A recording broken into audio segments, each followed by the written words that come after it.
Result হাতে গোমড়া মুখে বাড়ি ফিরেছিলাম। দুই চোখে টলটলে নদী। প্রথম হতে পারিনি মা। তুমি হেসেছিলে, আমার গাল টিপে বলেছিলে, ক্লাসে 100 ছেলে মেয়ে, তুমি ছাড়া সবাই বুঝি প্রথম হয়েছে।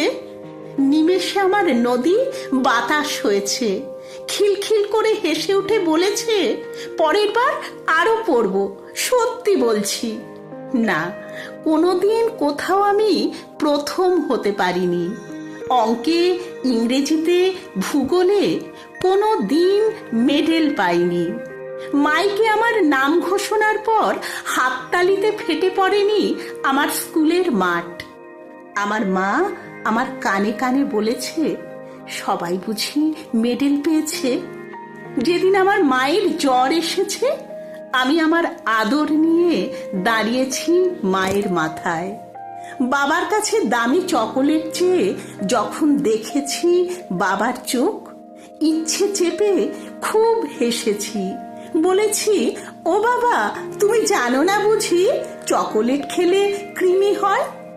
মায়ের রান্না চেটে পুটে খেয়ে মায়ের হাতে হামি দিয়েছি। বাবার আনা জামায় খুব আনন্দ পেয়েছি। তারপর বড় হয়ে যখন বন্ধুরা চান্স পেয়েছে মেডিকেলে, ইঞ্জিনিয়ারিংয়ে, কোথাও আমি শিল্পী হয়েছি, কোথাও কবি, কোথাও খেলোয়াড়, বেসরকারি কোম্পানির কেরানি অথবা টিউশনি, কোনোখানে মেকআপ আর্টিস্ট, কিংবা সরকারি অন্যান্য চাকরির চেষ্টা করেছি। কে বলেছে আমি ব্যর্থ হয়েছি? বন্ধুদের কাছে হেরে গেছি, সুইসাইড নোট লিখেছি? কে বলেছে আমি মরে গেছি?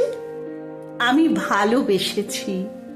রাস্তার উপর পেতে রাখা অন্ধকার হাতগুলোয় আলো ঢেলে দিয়েছি যতটা যেমন পারি।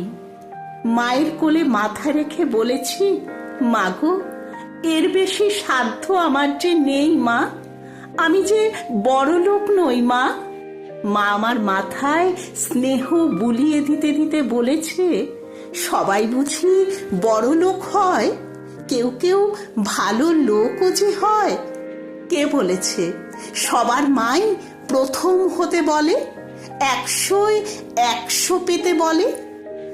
সুইসাইড নোট লিখবো ভাবার আগেই আমার মা গরম ভাতের ওপর সুখ ঢেলে আমায় ডাকে, কই রে, বেলা হলো যে, খাবি না?